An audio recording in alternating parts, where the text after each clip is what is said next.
नमस्कार, मैं महेश चंद्र आज लेकर आया हूँ महाकवि बाणभट्ट कृत कादम्बरी का उज्जैनी वर्णन। इससे पहले कादम्बरी पर 6 कक्षाएं मैं ले चुका हूँ। आइए आज यौवन मद मालवी कुछ कलश सुभित सलीलया भगवतो अकालस्य शिरसि सुरसरितम आलोके समुपजात ईर्ष्ये इव सतत आबद्ध तरंग भ्रुकुटी लेखया खम इव शालियंता शिप्रया परिक्षिप्ता। कौमा लगा रखा है, तो यौवन से लेकर परिक्षिप्ता तक हम इस चरण में अर्थ जानेंगे। सकल भुवन ख्यात यशसा हर जटा चंद्रेण इव कोटि सारेण मेनाकेन इव अविदित पक्षपातेन मंदाकिनी प्रवाहेण प्रकटित कनक पद्म राशिना स्मृति शास्त्रेण सभा वसत कूप प्रपाराम सुरसदन सेतु यंत्र प्रवर्तकेन मंदरेण इव उद्धृत समस्त सागर रत्न सारेण संग्रहित गारुडेन अपि भुजंग भीरुणा। कौमा लगा रखा है, इसीलिए कादम्बरी को सबसे जटिल माना जाता है। देखो, अन्य किताबों में इतने में ही 10 पूर्ण विराम लग जाएंगे, लेकिन यहाँ पर पूर्ण विराम तो कहीं है ही नहीं। एक कौमा है, वो भी कौमा 2 हैं इतने बड़े गद्यांश में। तो इसीलिए कादम्बरी को सबसे जटिल गद्य में लिखी गई पुस्तक। ये देखते हैं, मैंने बोला जहां तक कौमा है वहीं तक सीखेंगे। क्या कह रहे हैं? शिप्रया परिक्षिप्ता, शालयंता, इतने 3 शब्द को देखिए। शालयंता, जो शालयंता शब्द है, शालयंता माने धोती हुई, शालयंता मतलब धोती हुई, इतना सीखिएगा। बाकी इसी के बारे में। शालयंता का मतलब है धोती हुई। शिप्रया माने शिप्रा, परिक्षिप्ता माने चारों ओर, परिक्षिप्ता माने चारों ओर धोती हुई, यानी कि चारों ओर उस उज्जैनी के चारों ओर शिप्रा नदी बहती है। इतना ही जान लीजिएगा, जितना मैंने अंडरलाइन किया है इसका मतलब है उस उज्जैनी के चारों ओर शिप्रा नदी बहती है। परिक्षिप्ता माने चारों ओर, शिप्रा माने शिप्रा नदी बहती है। शालयंता माने अगर चारों ओर बहती है तो चारों ओर को वो सफाई भी करती है, धोती है। चारों ओर को धोती हुई उस उज्जैनी के चारों ओर शिप्रा नदी बहती है। क्लियर? ठीक हो गया। अब शिप्रा नदी यहाँ कौमा है, इसलिए मैंने यहाँ पर ले गया। अब इधर देखिएगा, यौवन मद मालवी कुछ कलश सुभित सलीलया, यहां तक देखिएगा। यौवन, इतना आपको, जितना मैं अंडरलाइन इतना देखना है आपको। यौवन का मतलब होता है, आप जानते हैं यौवन, यौवन का मतलब क्या होता है? यौवन मदमत मालवी, मदमत युवतियों के यौवन, यौवनवती मदमत युवतियों के कुछ कलश, कुछ कहते हैं स्तन, कुछ कलश, कलश कुछ कलश, स्तनों से सुभित, सलील माने जल, उस जो शिप्रा नदी का जल था, सलील माने जल था, वह यौवन और मतमत स्त्रियों के नहाने से, यानी कि स्त्रियों के कुछ कलशों से शोभित था। शिप्रा नदी वहां पर बहती है, उस शिप्रा नदी में वहां की युवतियां नहाती हैं, यौवनवती युवतियां नहाती है, मदमत युवतियां नहाती हैं। उनके कुछ कलशों से उस नदी का जल, उस शिप्रा नदी का सलिल जल शोभित हो गया है। अब इससे ज्यादा तो नहीं बताना है का। कवि की कल्पना है बाणभट्ट की कल्पना है। ये मान के चलिए किसी सरोवर में, किसी तालाब में, किसी नदी में सुंदर स्त्रियां स्नान कर रही हैं, तो उन सुंदर स्त्रियों के स्नान से उस नदी की शोभा बढ़ जाती है। तो क्या कह रहे हैं, वह शिप्रा नदी जो है यौवन मत स्त्रियों के कुछ कलशों से उस नदी का जल शोभित हो गया है। क्लियर है? अब देखिए, भगवतो महाकालस्य शिरसि सुरसरिताम आलोक्य सम उपजात ईर्ष्या इव सतता आबद्ध तरंग भ्रुकुटी लेखया खम यू माने आकाश। इतना देखना, भगवतो माने भगवान, महाकाल माने शिव जी के, शिरसी माने सिर में, सूर सरिता माने गंगा को, आलोक्य माने देखकर। तो शिप्रा नदी है वह क्या कर रही है, भगवान शिव जी के सिर पर गंगा को देख करके, ईर्ष्या माने ईर्ष्या से, तरंगों से, बड़े बड़े तरंगों से, भ्रुकुटी लेखया, भ्रुकुटी चढ़ा करके, भ्रुकुटी चढ़ाना का मतलब गुस्से के साथ, खम यू माने मानो, खम माने आकाश को स्पर्श कर रही है। आ गया होगा? तो शिप्रा नदी बहती है। शिप्रा नदी जो है शिवजी के सिर पर गंगा को देख करके जल रही है, ईर्ष्या कर रही है, ऐसा होता होगा। हाँ, ये यहाँ पर जैसे एक स्त्री दूसरे स्त्री से, नायिका दूसरी नायिका से जल सकती है, ईर्ष्या कर सकती है। सेम कंडीशन यहाँ पर शिप्रा नदी जो है शिवजी के सिर पर गंगा को देखकर ईर्ष्या कर रही है, और इतनी ईर्ष्या कर रही है, इतना उसको गुस्सा आ रहा है, भ्रुकुटी चढ़ा करके और भ्रुकुटी तरंगों के साथ खम यू मने मानो आकाश, खम मने आकाश को स्पर्श कर रही है। समझ गए होंगे? उफान, उफान आ गया है उसमें, उबाल आ गया है उसमें, गुस्सा आ गया, भ्रुकुटी चढ़ाए हुए है। कौन? शिप्रा नदी। शिप्रा नदी को गुस्सा क्यों आया? समझ, अगर शिप्रा नदी को गुस्सा क्यों आया इसका जवाब आपके पास है तो आपको जो मैं पढ़ा रहा हूं वो समझ में आ गया। शिप्रा नदी को इसलिए गुस्सा आया क्योंकि महाकाल शिवजी के सिर पर उसने गंगा को देख लिया। इसे कहते हैं ईर्ष्या, और ईर्ष्या कर रही है। ईर्ष्या के कारण क्या आ गया? गुस्सा आ गया। गुस्सा कैसे दिखा रही? भ्रुकुटी चढ़ा करके। अब भ्रुकुटी चढ़ा करके और गुस्सा कैसे? तरंगों के साथ, मानो वो खम माने आकाश को स्पर्श कर रही है। ये रही शिप्रा नदी। उस उज्जैनी के चारों ओर शिप्रा नदी बह रही है। वह उस शिप्रा नदी का जल जो है यौवन मत स्त्रियों के कुछ कलशों से शोभित हो गया है, और भगवान शिव जी के सिर पर गंगा को देख करके वह ईर्ष्या कर रही है, और ईर्ष्या करके बड़े बड़े तरंगों से भ्रुकुटी चढ़ाए हुए मानो आकाश को स्पर्श कर रही है। तो ये कौमा तक तो मैं आपको बता चुका हूं। अगर आपको आ गया तो अच्छी बात, नहीं आया तो आप पहले इन 3 लाइनों को ही सीखेंगे जहां तक कौमा लगा रखा है। अब आगे को देखते हैं। अगर नहीं आया तो पॉज करिएगा, 3 लाइनों का अर्थ पहले सीखिएगा क्योंकि कौमा है। सकल भुवन ख्यात यशसा हर जटा चंद्रेण इव कोटि सारेण। इतना देखिएगा। एक लाइन देखते हैं पहले। सकल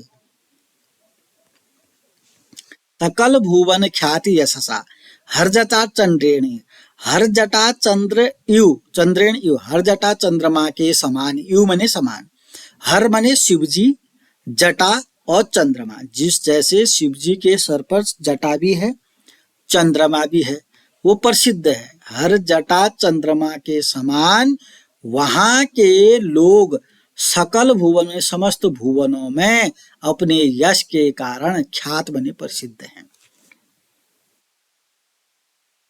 सकल भुवन ख्यात यशसा हर जटा चंद्रेण इव, जैसे हर जटा चंद्रमा के समान लोग संपूर्ण भुवनों में अपने यश के कारण ख्याति प्राप्त हैं, यानी कि विख्यात हैं। जैसे शिवजी के सर पर जटाएं और चंद्रमा प्रसिद्ध हैं, वैसे ही वहां के लोग समस्त भुवनों में अपने यश के कारण प्रसिद्ध हैं। जहां पर ये करसर जा रहा है उसको नजर में रखेंगे तब अर्थ आएगा। कोटि सारेण, और वहां के लोग हैं कोटि सारे माने करोड़पति भी हैं, अमीर भी हैं वहां के लोग। कोटि सारेण माने करोड़पति, कोटि माने करोड़पति हैं, ठीक है ना। अब आगे देखिएगा, मेनाकेन इव अविदित पक्षपातेन, इतना ही, मेनाकेन इव, इतना सीखना है आपको, जितना अंडरलाइन, मेनाकेन इव अविदित पक्षपातेन, इसको समझिएगा। आपने इसके बारे में कुछ सुना ही नहीं होगा, आएगा कैसे, साहित्य में ये सब आना चाहिए। मैनाकेन अविदित, मैनाक जो है पक्षपात माने पंखे, पक्ष माने पंखे, काटन, पंखे काटे गए, इस चीज को मैनाक पर्वत नहीं जानता था। अविदित बने नहीं जानता, विदित बने जानना, अविदित बने नहीं जानता था। मैनाक पर्वत को यह ज्ञान नहीं था कि पंखों काटे गए।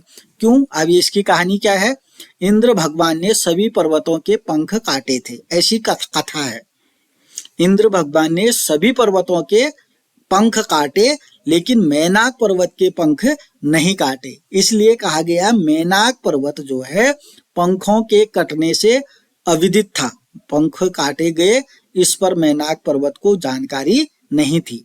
वैसे ही वहां के लोग पक्षपात माने पक्षपात को नहीं जानते थे। इतनी व्याख्या लिखनी है आपको, सुनिएगा। इतना अंडरलाइन तो दिख रहा है आपको, मैनाकेन इव अविदित पक्षपातेन। पहले आप सिंपल सुन लीजिएगा, मैनाक पर्वत जो है पक्ष माने पंखे काटे गए, इस चीज को अविदित बने नहीं जानता था। ये बात क्यों कही गई है? क्योंकि एक बार की बात है, कहानी है कि इंद्र भगवान ने सभी पर्वतों के पंख काटे थे, लेकिन मैनाक पर्वत के पंख नहीं, इसलिए कहा गया है मैनाक पर्वत जो पंख काटे गए, इस चीज को नहीं जानता था। वैसे ही वहां के लोग, उज्जैनी के लोग पक्षपात में, ये पक्षपात के दो मीनिंग आ गए यहाँ पर, पक्षपात को नहीं जानते थे। पक्षपातेन अविदित, पक्षपात को नहीं जानते थे। पक्षपात के दो मीनिंग हो गए, क्लियर है ना। आगे देखिए, मंदाकिनी प्रवाहेण प्रकटित कनक पद्म राशिना, इतना ही। मंदाकिनी, मंदाकिनी, मंदाकिनी प्रवाह, आकाश गंगा के प्रवाह से, जैसे कनक माने सोना, पद्म माने पद्म राशियां। कठिन ना बनाए इसको, बहुत सरल बना सकते हो आप। मंदाकिनी के प्रवाह से, प्रवाह ही लिखा देखो, मैंने आकाश गंगा के प्रवाह से सोना और पद्म राशियां प्रकट होती हैं। जैसे आकाश गंगा के प्रवाह से सोना और पद्म राशियां प्रकट होती है, वैसे ही वहां के लोगों में सोना और पद्म राशियां प्रकट होती थी। वहां के लोगों के पास सोना और पद्म राशियां थी। आकाश गंगा के प्रवाह से सोना और पद्म राशियां प्रकट होती हैं, उसी प्रकार से वहां के लोगों में सोना और पद्म राशियां प्रकट होती थी। करोड़पति हैं ये तो पता चल ही गया आपको, करोड़पति हैं तो सोना और पद्म राशियां उनके लिए बहुत बड़ी बात नहीं है। जैसे आकाश गंगा के प्रवाह से सोना और पद्म राशियां प्रकट होती है, वैसे ही वहां के लोगों में सोना और पद्म राशियां प्रकट होती थी, प्रकट होती है। आगे देखिएगा, स्मृति शास्त्रेण सभा वसत कूप प्रपा राम सुर सदन सेतु यंत्र प्रवर्तकेन, इतना देखिएगा यहां तक। स्मृति शास्त्रेण, स्मृति शास्त्र में, शास्त्रों में, सभा, सभा जानते हो आप, वसत, वसत कहते हैं यहाँ पर छात्रालय, छात्रालय का मतलब हॉस्टल। कूप, प्रपाराम, प्रपाराम का मतलब है यहाँ पर बगीचे। सुर सदन, सुर सदन का मतलब देवताओं के घर यानी कि देवालय मंदिर। सेतु, सेतु माने पुल, यंत्र, यंत्र, जैसे स्मृति शास्त्रों में इन चीजों का उपदेश दिया जाता है। स्मृति शास्त्रों में किन चीजों का उपदेश दिया जाता है? सभा का उपदेश दिया जाता है, छात्रालय का, हॉस्टल का उपदेश दिया जाता है, कुओं का उपदेश दिया जाता है, उपवनों का उपदेश दिया जाता है, बगीचों का उपदेश दिया जाता है, देव मंदिरों का उपदेश दिया जाता है, सेतु पुलों का उपदेश दिया जाता है, यंत्रों का उपदेश दिया जाता है। वैसे ही वहां के लोग इनके प्रवर्तक थे। प्रवर्तक माने प्रवर्तक थे। वहां के लोग सभा का प्रवर्तक थे, सभा का निर्माण करते थे। वहां के लोग छात्रालयों का निर्माण करते थे, वहां के लोग कुओं का निर्माण करते थे, वहां के लोग उपवन बगीचों का निर्माण करते थे, वहां के लोग देवालय देव मंदिरों का निर्माण करते थे, वहां के लोग सेतु पुल का निर्माण करते थे, वहां के लोग यंत्रों का निर्माण करते थे। क्लियर? जिस प्रकार से स्मृति शास्त्रों में सभा, छात्रालय, कुएं, बगीचे, देव मंदिर, पुल और यंत्रों के बारे में उपदेश दिया जाता है, वैसे ही वहां के लोग इन चीजों के प्रवर्तक थे, इन चीजों का निर्माण किया करते थे। देखते हैं, मंद्रेण इव उद्धृत समस्त सागर रत्न सारेण संग्रहित। क्या क्या? मंद्रेण माने मंद्रांचल। मंद्रांचल का मतलब है समुद्र मंथन से मतलब है। यहाँ समुद्र मंथन से जब सागर से समस्त रत्न निकले थे, समस्त सागर रत्न सारेण संग्रहित। समुद्र मंथन के बाद जब सागर से समस्त रत्न निकलते, आपको मालूम है बहुत ज्यादा रत्न निकले थे, ऐरावत, हाथी, कितनी चीजें रत्न निकले थे। जैसे समुद्र मंथन के समय सागर से समस्त रत्न निकलते थे, वैसे ही वहां के लोग समस्त रत्नों को रखा करते थे। उन वहां के लोगों में समस्त रत्न थे। समुद्र मंथन से जैसे सागर से समस्त रत्न निकले थे, वैसे ही वहां के लोग समस्त प्रकार के रत्नों को रखा करते थे। गारुडेन अपि भुजंग भीरुणा। गारुडेन कहते हैं सर्प विद्या, विद्या। गारुडेन का मतलब है विश्व विद्या का ज्ञानी होने, अपि बने भी। गारुडेन अपि का मतलब है विश्व विद्या का ज्ञाता होने पर भी भुजंग भीरुणा माने भुजंग बने सर्प से डरते थे, सांपों से डरते थे। गरुड़ विद्या आती थी उनको, यानी कि विश्व विद्या आती है ना, विश्व विद्या आती होगी। यहाँ आजकल तो करोड़ों में से एक को आती है विश्व विद्या, लेकिन उस उज्जैनी में ये विश्व विद्या सभी को आती थी। विश्व विद्या का जानकार होते हुए भी वह सर्प से डरते थे। सर्प से क्यों डरते हैं? हमको विश्व विद्या नहीं आती थी, लेकिन उन लोगों को विश्व विद्या आती थी, फिर भी भुजंग भीरुणा सर्प से डरते थे। इतनी व्याख्या है ये कादम्बरी के वाक्यों का। जितना बोलूं उतना कम रहेगा इसमें। बार पुनः उस उज्जैनी के चारों ओर शिप्रा नदी बहती है। उस शिप्रा नदी का जल यौवन मद स्त्रियों के कुछ कलशों से शोभित हो गया है। भगवान शिव के सिर पर गंगा माता को देखकर ईर्ष्या करती हुई वह शिप्रा नदी तरंगों के साथ भ्रुकुटी चढ़ाए हुए मानो आकाश को स्पर्श कर रही है।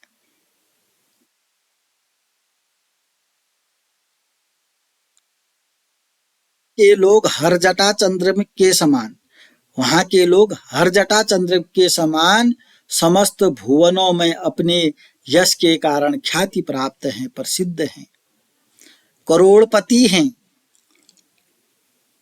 जिस प्रकार से मेनाक पर्वत पंखों के काटे जाने से अनभिज्ञ है, वैसे ही वहां के लोग पक्षपात को नहीं जानते हैं। मंदाकिनी के प्रवाह से सोना और पद्म राशियां जैसे प्रकट होती हैं, वैसे ही वहां के लोगों में सोना और पद्म राशियां प्रकट होती हैं।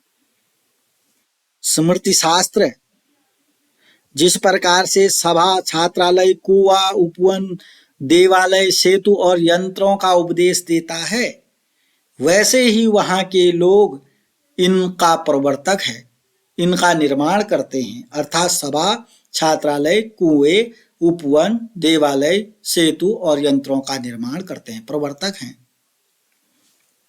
समुद्र मंथन से सागर से समस्त रत्न संग्रहित हुए, यदि कि सागर से समस्त रत्न जिस प्रकार से निकले, वैसे ही वहां के लोगों में समस्त प्रकार के रत्न दिखाई दे रहे हैं। वहां के लोग गरुड़ विद्या यानी कि विष विद्या का ज्ञाता होने पर भी सर्प से डरते थे। आइए एक बार इसकी हिंदी भी आपको दिखा देते हैं।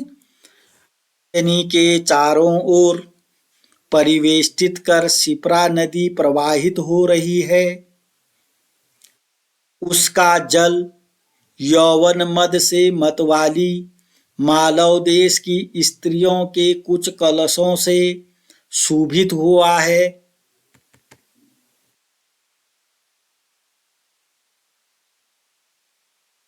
और भगवान महाकाल के मस्तक पर गंगा को देख उसकी ईर्ष्या से ही मानो वह निरंतर तरंग रूप भ्रुकुटी चढ़ाकर आकाश को स्पर्श करती है।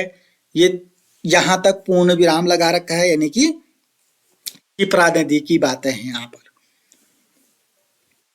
वहां के विलासी लोग हर जटा चंद्र के समान समस्त संसार में प्रसिद्ध कीर्ति वाले और करोड़पति हैं। कोटिसार बने करोड़पति। मैनाक पर्वत जैसे इंद्र द्वारा किए गए पक्ष छेदन को किसी तरह नहीं जानता था। वहां के रहने वाले लोग भी वैसे ही वादी और प्रतिवादी का पक्षपात किस प्रकार का है यह नहीं जानते थे। सब पर्वतों के पंख काटे गए, किंतु मैनाक के पंख नहीं काटे गए थे, ऐसी कथा है।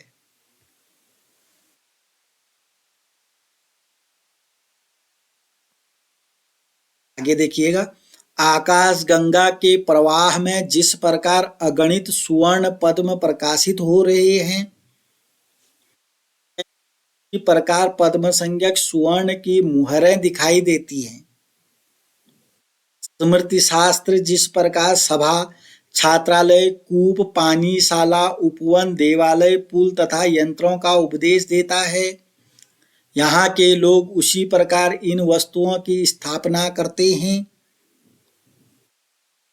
मंद्रांचल से जिस प्रकार समुद्र मंथन के समय समुद्र के समस्त रत्न का सार अमृत और ऐरावत हस्ती आदि, हस्ती माने हाथी आदि उद्धृत किए गए थे, वहां के लोग भी उसी प्रकार समस्त समुद्र के उत्तम रत्न समूह को धारण किए हुए हैं।